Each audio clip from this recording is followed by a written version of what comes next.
CodeRunner pour Moodle, personnaliser le lancement des test cases. Je vais demander aux élèves de créer un programme qui fait un compte à rebours de 100 à 0, mais en utilisant while. Alors, je crée ma question. Ici, je vais faire ça en Python 3, 5 lignes suffiront.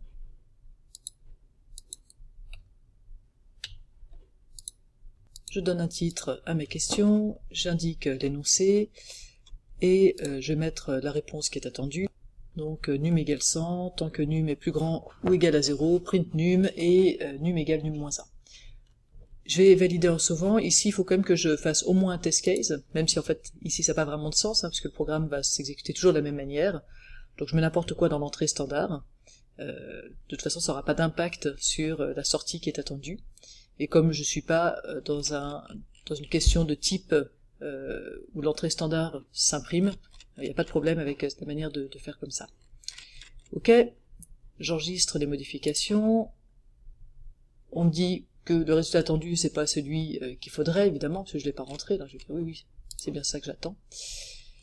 Et voilà, ma question existe, elle est prête, tout va bien. Mais maintenant, si je la teste, comment empêcher un élève de dire simplement pour n dans un range de 100 à moins 1 avec des pas de moins 1, print n. Si je fais ça, vous êtes d'accord que je vais avoir le même résultat, et donc on me dit que c'est bon, que ma réponse est correcte. Moi j'aimerais bien qu'on me dise que ma réponse n'est pas correcte, parce que j'étais censé utiliser des boucles while. Alors ici, vous pouvez, dans ce cas-là, avoir la main sur ce qui se passe au moment où on lance les test cases. Donc je vous montre ça, on revient sur la question, et on va y dire ici personnaliser.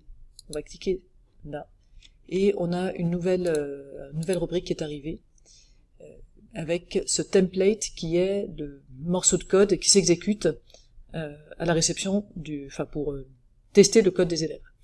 Alors là, c'est au-delà de mes compétences d'expliquer tout ça, invisiblement, la question, la réponse de l'utilisateur est récupérée, il doit y avoir un truc de sécurité, on enlève les points, les PY pour qu'on puisse pas lancer du code malveillant, quelque chose dans ce genre-là. En tout cas, ce qu'il faut savoir, c'est que la réponse de l'étudiant est stockée ici dans cette variable student answer. Et donc ce qu'on peut faire, c'est dire, ok, ce que je vais regarder, c'est si dans la réponse de l'étudiant, il y a un for, ça me plaît pas. Et je pourrais dire aussi que si, au contraire, il n'y a pas un while dans la réponse de l'étudiant, je suis pas contente non plus. Donc dans ce cas-là, je vais faire un print, erreur, vous devez utiliser while, quelque chose comme ça, pour rendre la chose un peu visible.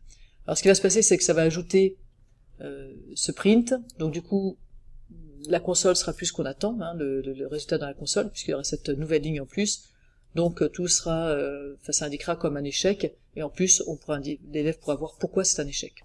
Donc enregistrons comme ça, vous avez bien compris, ça c'est ce qui va se lancer au moment où l'élève va soumettre sa réponse, et donc s'il y a un for dans sa réponse et qu'il n'y a pas de while, il y aura cette erreur.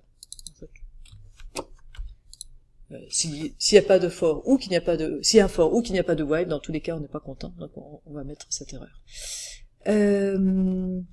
Voilà, on va enregistrer les modifications, on va recommencer avec notre élève qui tente le coup avec un for,